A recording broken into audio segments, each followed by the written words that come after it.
The man sat down across from me, without being invited to. That was the first thing I noticed.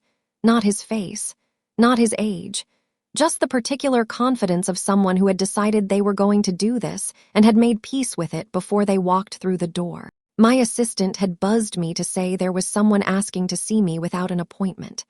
I'd almost said no. I had a call in 40 minutes and a report half finished on my screen and the specific low patience of a Tuesday afternoon that had already run long. But something in the way she described him, he says it's personal, made me say send him in. He was somewhere in his early 30s. Dark hair, well-dressed in the understated way of someone who hadn't needed to think about clothes for a long time. He sat down in the chair across from my desk and looked at me with an expression I couldn't immediately categorize. Not nervous, not aggressive, something in between. Something like a person who had rehearsed this moment many times and had now arrived at it and was discovering that rehearsal only gets you so far. He looked at me for a moment. Then he said 4 words.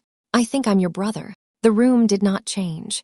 The half-finished report was still on my screen.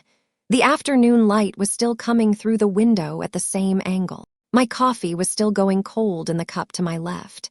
Everything was exactly the same, except that 30 years of my life had just become a question. I need to go back to the beginning, because none of this makes sense unless you understand what I was told. And what I was told, for 30 years, was that my brother was dead. I grew up in a house that had a particular quality of careful sadness in it. Not miserable. I want to be accurate about that. My parents were present and functional and, in their way, loving. My childhood had the ordinary markers of a stable life. Birthday parties, family dinners, a father who came home from work, and a mother who kept the household running with the competent efficiency of someone who had decided that order was its own form of protection. But underneath all of it, there was a loss. A shape in the room that nobody named directly, but everybody felt. His name was Thomas. My parents told me about him when I was old enough to ask why there was a small framed photograph on the bookshelf that didn't match the others. The ones of me at various ages, school portraits and vacation snapshots, and the standard visual evidence of a child growing up. This one was different. A baby, very small, in what looked like a hospital photograph, the kind they take in the first hours. My mother told me he had lived for 6 weeks. Something with his heart, she said. The doctors couldn't do anything. It happened quickly, which was the only mercy in it. She told me this in the careful, compressed way of someone who had rehearsed the telling, not because it wasn't true, or so I believed, but because she had told it enough times that she had found the version she could get through without coming apart. She answered my questions briefly and then redirected gently to something else, and I understood even as a child that this was the shape of the conversation. You could ask, briefly. You could receive the answer, briefly. And then the door closed. My father never spoke about Thomas directly. Not once that I can remember. He would sometimes go quiet in a particular way when the subject came near, not emotional exactly, just absent, like a light going off, and I learned early not to push in those moments. There was a grave. That detail mattered to me in a way I didn't fully understand until much later. The concrete reality of the grave. A small white marker in a cemetery 20 minutes from the house we grew up in. Thomas's name and the dates that bracketed his 6 weeks. A little space of ground that my mother visited a few times a year, and that I sometimes went with her. I stood at that grave as a child, as a teenager, as a young adult bringing flowers because it seemed like the right thing to bring. I stood at that grave and believed everything I'd been told. That was the thing about the lie. It was built with real materials. The first time something felt wrong, I was 19. I'd gone to the cemetery alone. My mother was visiting her sister that weekend, and I'd gone on my own, which was unusual, just something I'd felt like doing. I brought flowers and stood at the marker and stayed longer than usual, the way you do when you have nowhere else to be. And then, for no reason I could have explained at the time, I walked to the small office building near the cemetery entrance and asked if they had records for the burial. The woman at the desk looked up the name and the date. She was quiet for a moment, looking at her screen. Then she said there was a record of the plot, but no burial record attached to it. I asked what that meant. She said sometimes records were incomplete, especially for older entries, and it probably didn't mean anything. She said I could submit a formal request if I wanted the full documentation, which could take several weeks. I said thank you. I drove home. I told myself it was a records issue, an old filing system, something that fell through an administrative gap. These things happened. I'd read about cemetery records being incomplete all the time. I did not submit the formal request. I did not ask my parents about it. I folded the small discomfort into the same category where I'd been storing other small discomforts. My father's particular silence, my mother's rehearsed telling, the way a direct question about Thomas tended to produce a slight shift in both of them, a careful recalibration before the answer came. I was 19, and I didn't want the thing to be what it was starting to look like, so I decided it wasn't. There were other moments over the years. A conversation with my mother when I was 24, in which I asked about Thomas's medical records. I'd been thinking about family medical history, nothing specific, just the background accumulation of adult awareness that genetics matter. And she had said they'd lost most of the documents in a move, which was possible, which happened, which was also the kind of answer that closed the subject before it could develop. A moment when I was 28, visiting my parents for Christmas, when I found a letter in the kitchen. I hadn't been looking for anything. I'd been looking for a pen, and the envelope had a return address I didn't recognize and my father's name on it. And when I picked it up, he came into the kitchen and took it from me in a way that was too quick to be casual. He said it was something for work. I said okay. The letter went into his jacket pocket. I spent the rest of Christmas telling myself I hadn't noticed anything. By the time I was 36, I had accumulated enough of these small moments that they formed a shape I had been careful not to look at directly. Then the shape walked into my office and sat down and looked at me with my father's eyes. He said his name was Nathan. He said it the way people say a name they've had their whole life and are suddenly unsure belongs to them. A slight hesitation before it, like a person checking a map at a junction. I looked at him. The resemblance to my father was not subtle. It wasn't the kind of thing you had to talk yourself into. The jaw, the set of the eyes, the particular way he held himself when he was uncertain, slightly forward, hands loose in his lap, that was my father at 30 years old, from the photographs I'd grown up with. "How did you find me?" I said. My voice came out steady. "I don't know how. It took a while," he said. "I knew your parents' names. I had the records from my adoption. I found your father's name and started from there." A pause. "You're not hard to find. You have a company." I looked at him. "When did you find out?" I asked. "That you were adopted." 2 years ago, he said. My mother, my adoptive mother, she told me when my father got sick. She thought I should know in case there was medical history that mattered. He looked at his hands for a moment. She'd been holding it for 30 years. 30 years. The same 30 years. I had been visiting a grave. "I don't want anything from you," he said. He seemed to understand that this needed to be said early. "I'm not here because I need something. I'm here because I had a name and a city, and I wanted to know if the person I found was, if you were real."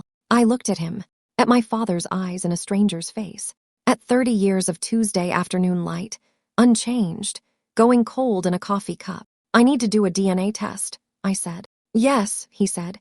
"I know." He'd brought the paperwork with him. He'd known I would ask. He'd been waiting, I realized, longer than this conversation. He'd been waiting for years. And so, in a way I hadn't understood until this moment, had I. The results came back on a Thursday. I'd paid for the expedited processing, 10 days instead of the standard 3 weeks, and I'd spent those 10 days in a state I can only describe as suspended. Not anxious exactly, more like a person standing at the top of a staircase in the dark, 1 foot extended, waiting to find out if there's a step there or not. The email arrived at 7:14 in the morning. I read it at my kitchen table with coffee I hadn't touched. Probability of full sibling relationship, 99.97%. I put the phone down. I looked at the kitchen wall. The wall was the same color it had always been. The coffee was going cold. Outside the window, the street was doing what streets do in the early morning. A dog walker. A car pulling out of a driveway. The ordinary machinery of other people's days. I sat there for a long time. I had believed, intellectually, since the moment Nathan sat down across from my desk, that this was what the result would say. The resemblance had made the DNA test feel almost procedural, a formality we needed to complete before we could talk about what we already knew. I had told myself, over those 10 days, that the confirmation would feel like a door opening. It didn't feel like a door opening. It felt like one closing. The door that closed was the one I'd spent 36 years walking through, the version of my family where the grief was real and the grave was real, and the loss was a thing that had happened to all of us equally. That version of events had been, whatever its other qualities, a coherent story, a painful story, but one with a shape I understood. The 99.97% ended that story, and on the other side of it was a story whose shape I didn't yet know. I called Nathan. He answered immediately. He'd been waiting. "It's confirmed," I said. A silence on his end. Not shocked, he'd known too. But there's something about hearing it said out loud that lands differently. "Okay," he said. "I need to talk to my parents," I said. Another silence. "I know," he said. "Before I do, I want to understand as much as I can about your side of it. What you know, what you were told." He agreed to meet that weekend. We met at a restaurant near his apartment, neutral ground, his choice, a place quiet enough to talk without effort. He was more relaxed than the office meeting, which I understood. The office had been the hard part for him. Showing up without warning, saying the thing, not knowing how it would land. This was easier. The door had already been opened. He ordered without looking at the menu. He'd been here before. He was a man comfortable in his life. I could see that, not in an arrogant way, just the natural ease of someone who had been given a foundation and built on it without major disruption. That observation sat in me somewhere between relief and grief. Relief because he was okay. He was more than okay. Grief because he had been okay without me, without any of us. He told me about his family, the way people talk about things they love, without needing to perform the loving. His parents, his adoptive parents, though he didn't use that qualifier naturally, I noticed they were simply his parents, were both academics. His father had been a professor of economics at a university in the Northeast. His mother was a research librarian. They were in their 70s now, still sharp, still in the house Nathan had grown up in. "They're good people," he said, not defensively, just as a fact he wanted established early. "What was it like?" I asked, "growing up?" He thought about it. "Quiet," he said. "A lot of books. Saturday morning trips to the farmer's market. My father coached my little league team for 2 years, which he was terrible at, but he showed up every week." A slight smile. "They weren't expressive in the way some families are, but they were consistent. You always knew where you stood. You always knew where you stood." I thought about my own father's silences, the carefully closed doors, the letter taken from my hand on Christmas morning. "Did they tell you anything about your biological family?" I asked. "Not when I was young. My mother said they discussed it, whether to tell me, when, how much, and they decided to wait until I was old enough to do something with the information. They didn't want it to be something that confused me before I had the capacity to handle it." He looked at his water glass. "In retrospect, I think they were also protecting themselves a little, which is human. When they told you, what did they say about the circumstances?" He was quiet for a moment. "They said it was a private adoption, that my biological parents had been young and unable to provide the life they wanted for me." He paused. "That's the version they were given. I don't know how much they knew about the actual situation. I don't think they asked too many questions. Unable to provide the life they wanted for me. My parents at the time of Nathan's birth had been in their mid-30s. My father had been employed. They had a house. They had me. They had not been young. They had not been unable. Something hardened in me, slowly, like cooling metal. "Did the record say anything else?" I asked. "Anything specific?" Nathan reached into the inside pocket of his jacket and produced a folded document. He'd brought it anticipating the question. "Adoption finalization record," he said. "And this." He slid a second paper across the table. It was a private agreement.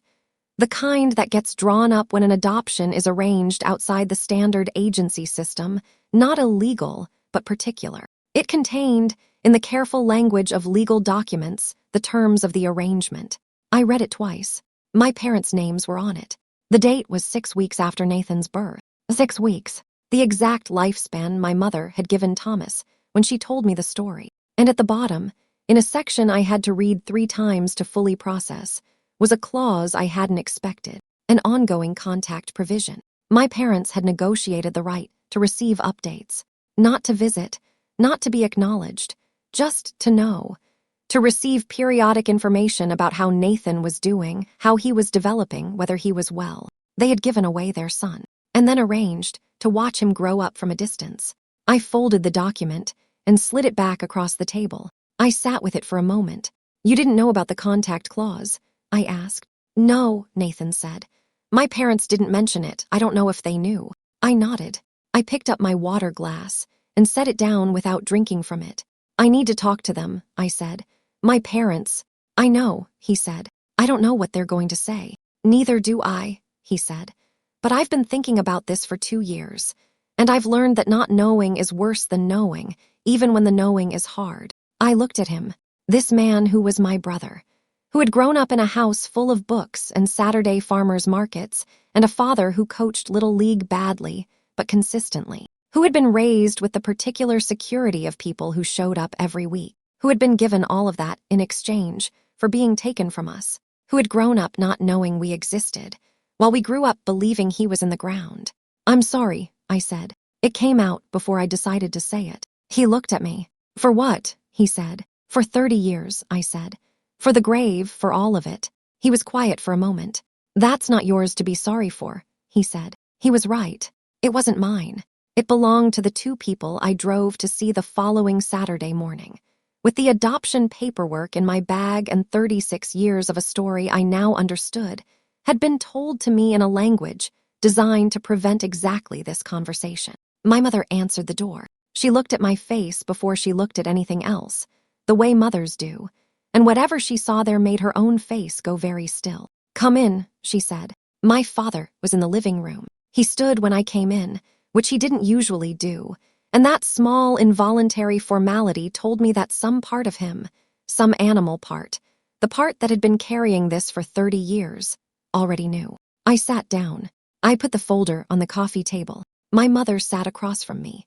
My father remained standing for another moment, then sat heavily in the armchair beside her. I looked at them, these 2 people I had known every day of my life, whose house I knew by feel, by smell, by the specific sound the 3rd stair made when you stepped on it, whose grief I had learned to move around carefully for 3 decades. I met Nathan, I said.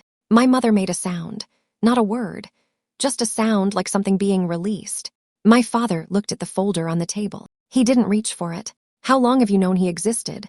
I asked. Silence. The whole time, my father said. He said it quietly, not defiant, not apologetic, just quiet, the way people state things when they have decided there's no longer any point in the other kinds of speaking. The grave, I said. My mother closed her eyes. We bought the plot, she said. We thought if anyone ever asked if you ever went looking. She stopped. It was a prop, I said. She didn't answer. The story about his heart, I said. The 6 weeks, all of it. We didn't know what else to tell you, my father said. You were 6 years old when he stopped. We didn't know how to explain it to a 6-year-old. And then time passed and it became true, I said. It became true because you told it long enough. He looked at his hands. I opened the folder and found the contact clause and placed it on the table between us. My father looked at it. You were getting updates, I said. The whole time, 30 years. A pause. We needed to know he was all right, my mother said. The sentence hung in the room. We needed to know he was all right. They had needed to know the child they gave away was all right. From a distance. Through a legal clause in a private document. While raising me in a house with a carefully maintained lie and a grave with nobody in it. I looked at them, my mother with her eyes now open, fixed on a point somewhere past my shoulder, my father with his hands in his lap, and the particular collapsed posture of a man who has been holding something up for a very long time and has finally put it down. Why? I said. Just that. Why? My father was quiet for a long moment. Then he said the thing that I had not been prepared for, even though I would later understand I should have been. We thought, he said slowly, that the family he went to could give him something, a life, the kind we couldn't. A pause. And we hoped that when he was older, that he'd come back, that he'd want to find us, and that by then we'd be in a position to. He stopped. He couldn't finish the sentence. He didn't need to. I could finish it. By then, we'd be in a position to benefit from it. I sat across from my parents in the house I had grown up in, with the folder on the coffee table and the grave 20 minutes away with nobody in it. And I understood, finally, the full architecture of the lie. They had not given Nathan away because they couldn't care for him. They had given Nathan away like a seed planted in better soil, tended from a distance, waiting for the harvest. They had traded 30 years of their son's life against a future in which a wealthy, educated, well-connected man would return and be grateful. That was the plan. I stood up. "I'm going to the cemetery," I said. Neither of them spoke. I picked up the folder. I drove to the cemetery alone, and I stood at the small white marker with Thomas's name on it, and I looked at the dates, the birth, and 6 weeks later, the invented death. And I thought about all the flowers I had brought to a piece of ground that held nothing. And I understood, for the first time, why there had never been a burial record. Because there had never been a burial. Because there was no one to bury. Because my brother had been alive the entire time, growing up in a house full of books. While I stood here and mourned him, the October wind moved through the cemetery. I stood there until I was cold. Then I drove home, and I called Nathan, and I said, "I know everything now." And he said, "So do I." And neither of us said anything for a while after that, because some silences are the only appropriate response to the thing they follow. I spent 2 weeks after the cemetery, going through everything I could find, not looking for more pain. I want to be clear about the motivation. I wasn't punishing myself or trying to make the wound larger than it already was. I was doing what I'd always done when something didn't make sense. I was building a complete picture, because incomplete pictures have gaps in them, and gaps are where people hide things, and I was done with hidden things. I went back to the adoption paperwork Nathan had brought. I read the contact clause more carefully this time, looking for specifics.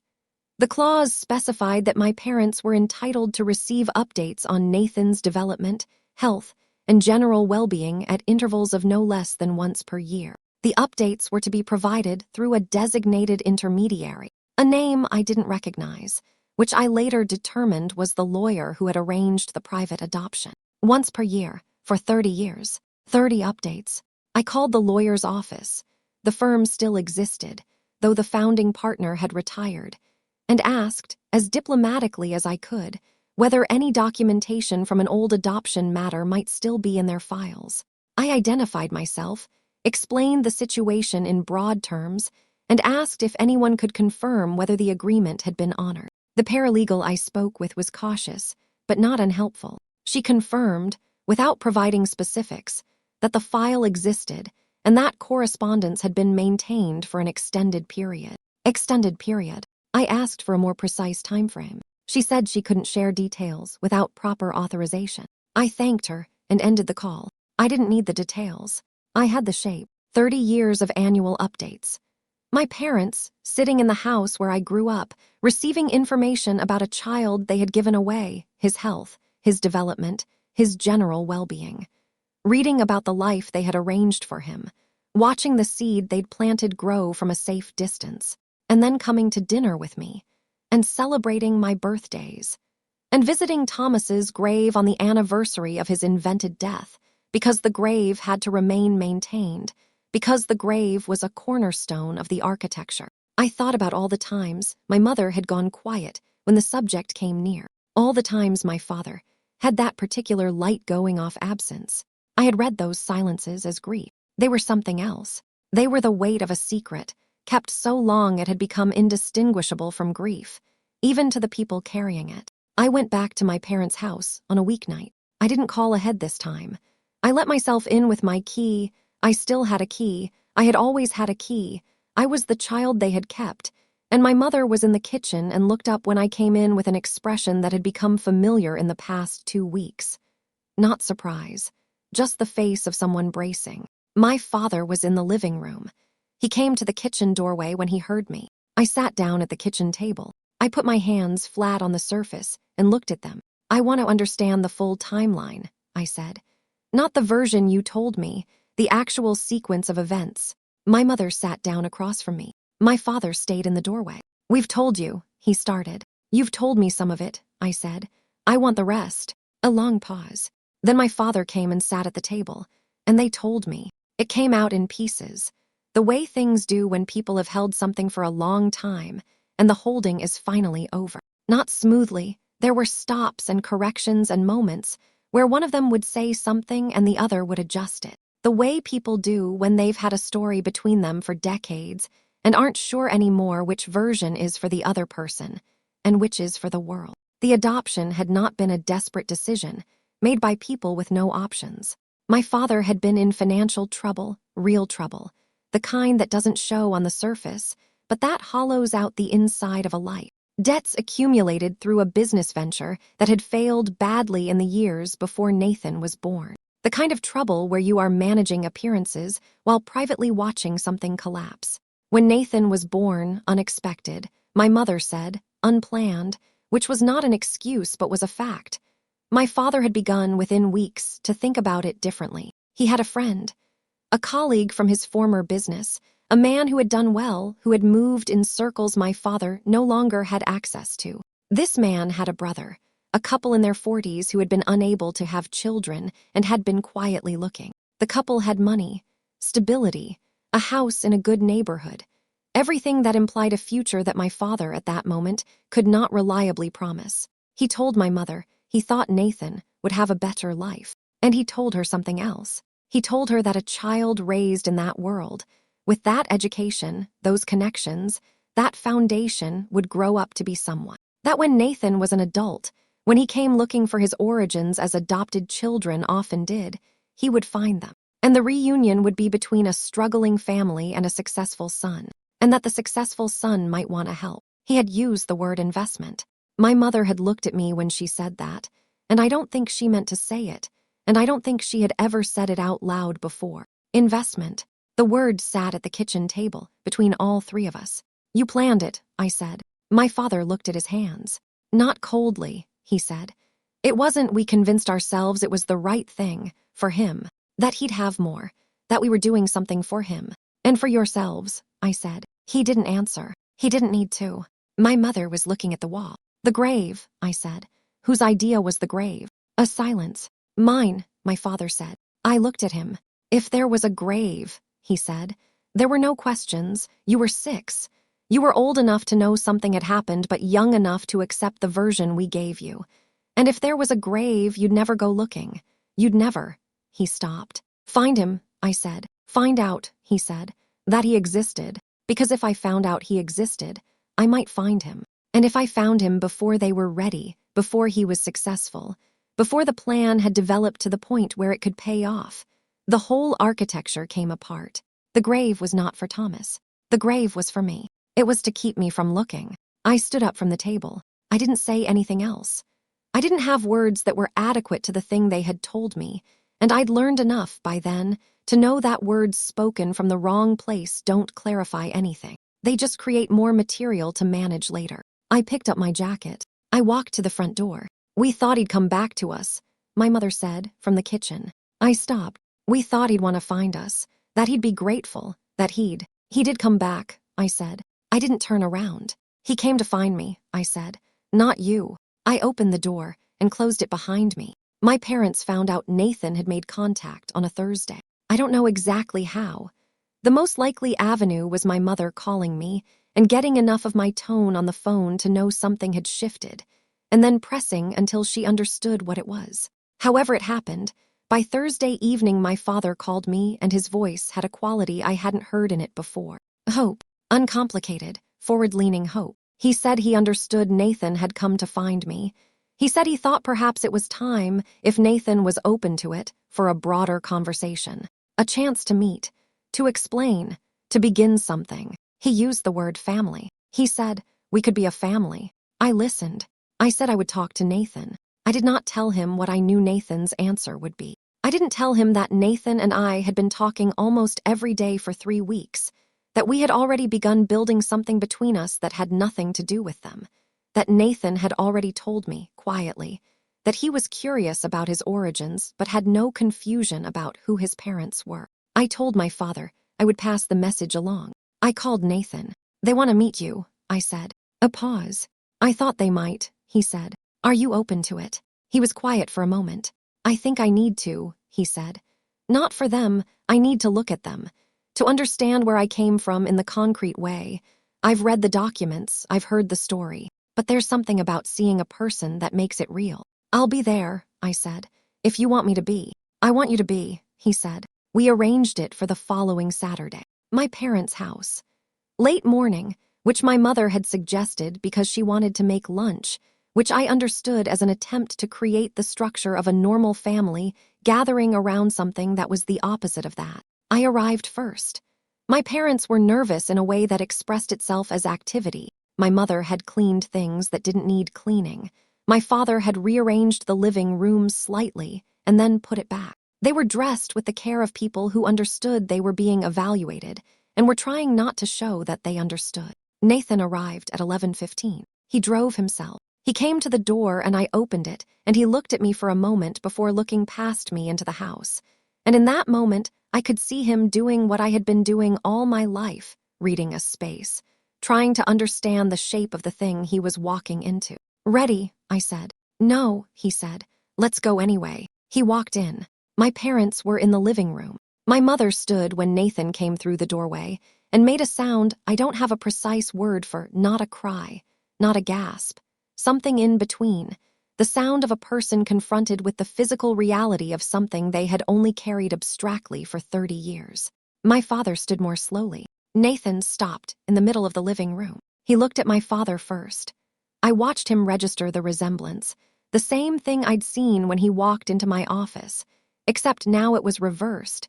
Now it was Nathan looking at the source of the face he'd been seeing in mirrors his whole life. Then he looked at my mother. My mother said very softly, "Thomas." Nathan looked at her. "My name is Nathan," he said, gently, without hostility, just precisely. "My name is Nathan." My mother closed her mouth. My father gestured toward the couch. "Please," he said, "sit down." Nathan sat. My parents sat across from him, and I sat to the side, where I could see all three of them, and watched my parents meet their son for the first time in 30 years. He was polite. He asked considered questions. He listened to their answers with the attentiveness of someone who had come for information rather than reconciliation, taking what was useful and not reaching for what wasn't. He did not call them mom and dad. He called them by their first names, not pointedly, not as a deliberate wound, just with the ease of someone for whom those words belonged to other people, had always belonged to other people,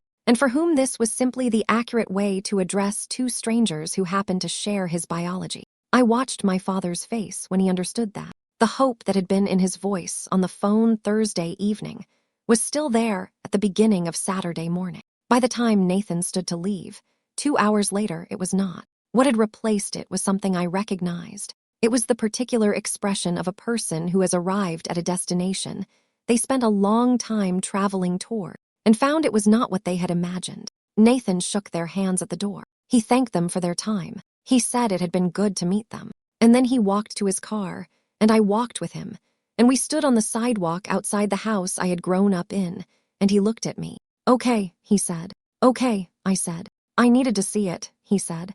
"I've seen it." He looked at the house for a moment. "They expected something from me," he said. It wasn't a question. "Yes," I said. He nodded slowly. "They've been waiting a long time," he said. 30 years, I said. He was quiet for a moment. Then he said, "Let's get lunch." We got in our respective cars. We drove to a restaurant neither of us had been to before. We sat across from each other and ordered food and talked about things that had nothing to do with any of it. His work, my work, a book he'd been reading, a project I'd been putting off. And it was, I realized somewhere in the middle of it, the most normal thing that had happened in several weeks. Two brothers having lunch, as if we'd been doing it for years. As if 30 years hadn't been taken from us. As if the taking hadn't been deliberate. We split the bill. We said we'd talk that week. We both knew we would. My mother called me the Sunday after the meeting. She said she thought it had gone well. I held the phone and listened to her describe the previous Saturday with a framing I didn't recognize. The warmth she'd felt, the sense of connection, how much Nathan reminded her of my father at that age, how she thought they'd made a start. A start. I said I was glad she felt that way. I didn't tell her what Nathan had said to me over lunch. That he'd found the meeting useful in the clinical sense. It had given him a face to put to the documentation, a physical anchor for the abstract story. but that he'd left it feeling, not warmly, not coldly, but with the settled neutrality of someone who has received the information they came for. She asked if I thought Nathan would come back. I said I thought he'd be in touch. She asked if I thought he might come for Christmas. I said I didn't know. She said she'd been thinking about the guest room, whether it needed repainting. I said I had to go. I put the phone down and sat with the particular tiredness that comes from a conversation that requires you to be present on the surface and distant underneath, and thought about my mother repainting a guest room for a man who had referred to her by her first name and shaken her hand at the door. The guest room did not get repainted. Nathan did not come for Christmas. What happened instead, in the weeks following the meeting, was a gradual adjustment on my parents' side of expectations. Not a dramatic shift, more like water finding its level. My mother stopped mentioning the guest room. My father stopped asking when Nathan might visit again. The hope that had animated them before the Saturday meeting settled into something quieter and more cautious, the way enthusiasm does when it encounters a reality that doesn't confirm it. But it didn't disappear. It just went patient. And patient hope, I was learning, has a longer reach than the obvious kind. The first request came from my father, about 6 weeks after the meeting. He called me on a Wednesday evening, which was unusual. My father was not a Wednesday caller, he was a Sunday caller, and a Wednesday call had the texture of something that had been building and finally found an exit. He said he had a business matter he wanted to discuss. He said he'd been thinking about a small investment opportunity, something a colleague had brought to him, a startup in a sector Nathan worked adjacent to. He said he wondered if Nathan might have thoughts, professional thoughts on the viability of the sector. Just an opinion, nothing formal. I listened. You want me to ask Nathan for business advice? I said. A pause. Just his perspective, my father said. He's in the industry, it would be useful. Dad, I said. It's a reasonable question, he said. Between family, the word family. I thought about Nathan at the Saturday meeting, saying my name is Nathan when my mother called him Thomas. The precision of it, the gentleness and the firmness combined. I'll mention it to him, I said. I called Nathan that evening. I told him what my father had asked. A silence on his end. Okay, he said, not surprised. You don't have to. I know, he said. How long do you think before the next one? I thought about it. Not long, I said. He made a sound that wasn't quite a laugh. The sound of someone whose prediction had been confirmed and who takes no pleasure in being right. Tell him I'm not really in a position to offer professional opinions on outside investments, Nathan said.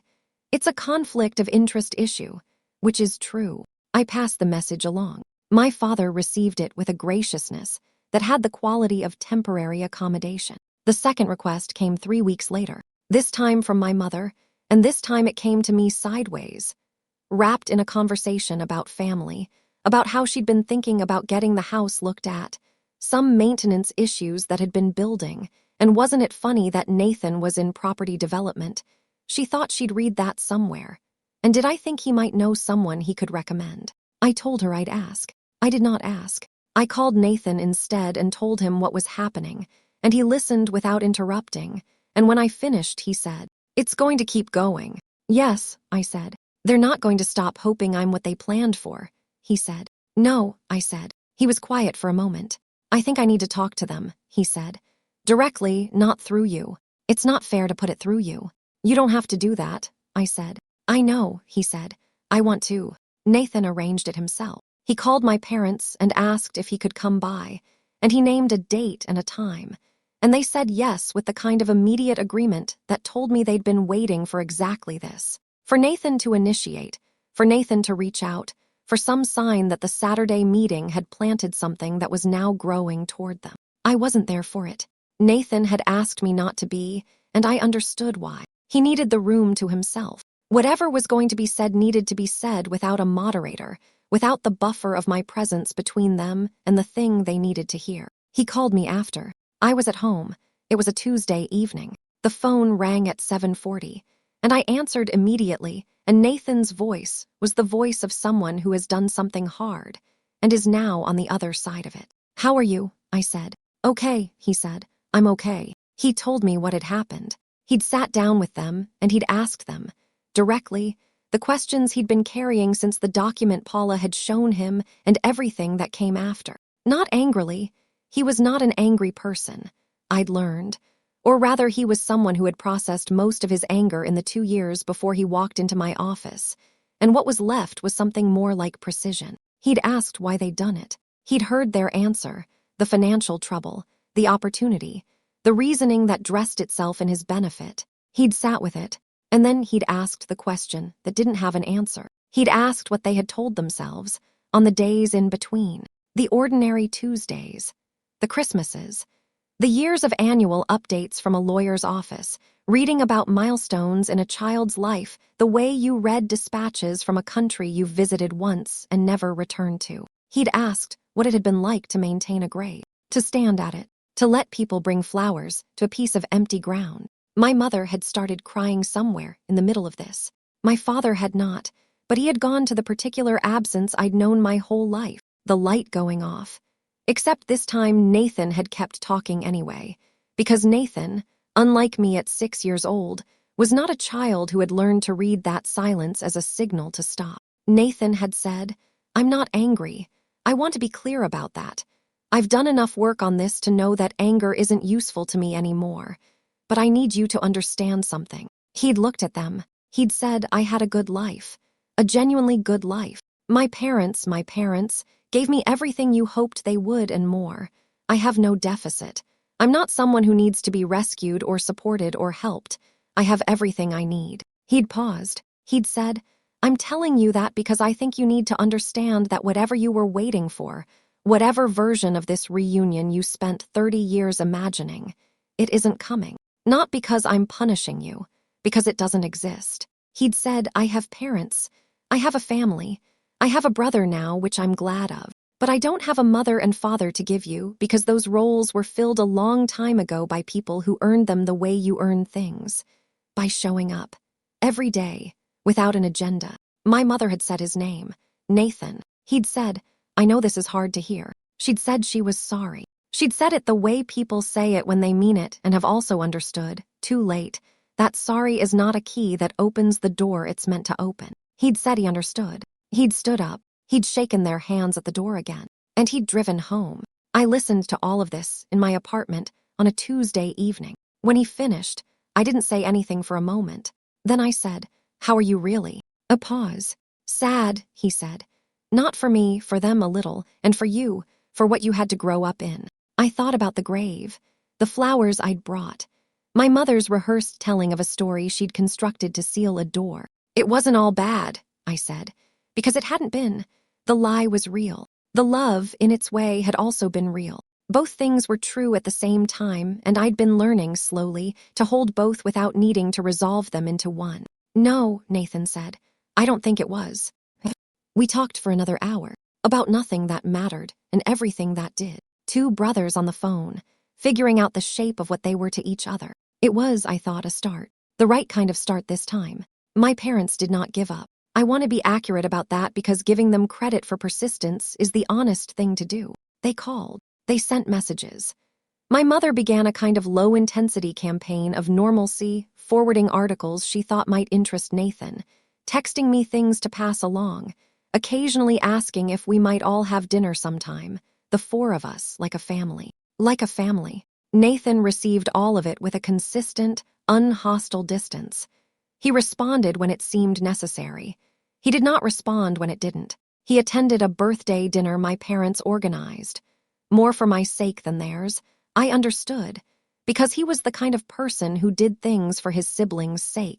And he was pleasant and engaged and called them by their first names and left at a reasonable hour. My mother hugged him at the door when he left. He let her. He didn't stiffen or pull away. He just received it. The way you receive something that belongs to someone else and that you're holding briefly before returning it. In the car afterward, I asked him how he was. "Fine," he said. "She needed it more than I did." I looked at him. "You're very patient," I said. He considered this. "I have good parents," he said.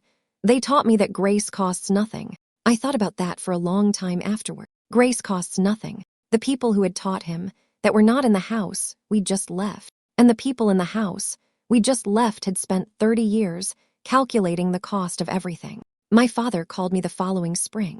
Not about Nathan, about himself. He'd been having some health issues, nothing immediately serious, but the accumulating kind that come with age and that require attention and adjustment. He told me about it straightforwardly, without the usual management, and I listened and asked the right questions and told him I'd help with whatever needed helping. He was quiet for a moment after that. Then he said, "Do you think Nathan would want to know?" I thought about it.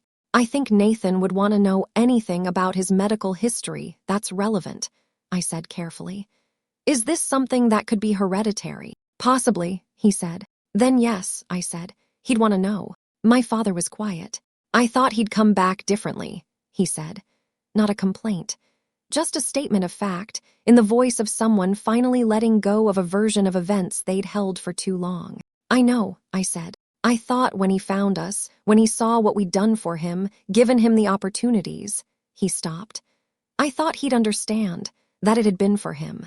I didn't say anything. "I think I believed that," he said.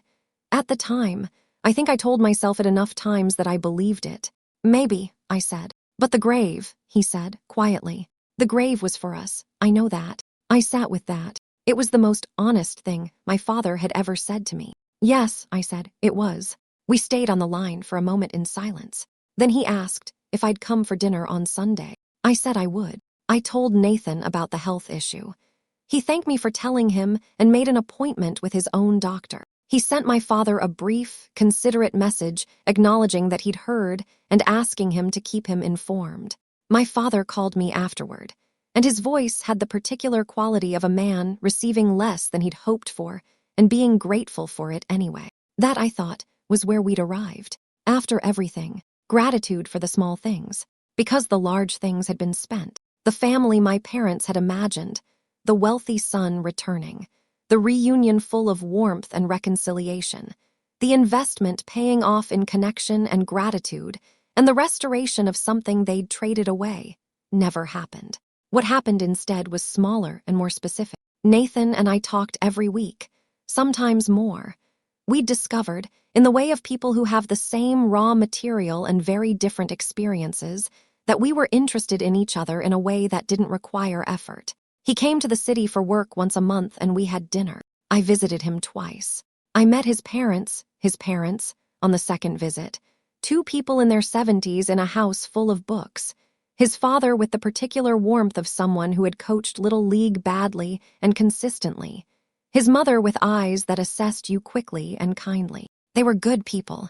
I understood, in that house, what Nathan had meant when he said grace costs nothing. I also understood what my parents had given him, and what they'd kept for themselves, and what the calculation had ultimately cost everyone. My parents remained in the picture, not centrally, not in the way they'd imagined, but present at dinners, at occasions, in the polite and slightly effortful way of people who are being given access they know they haven't fully earned.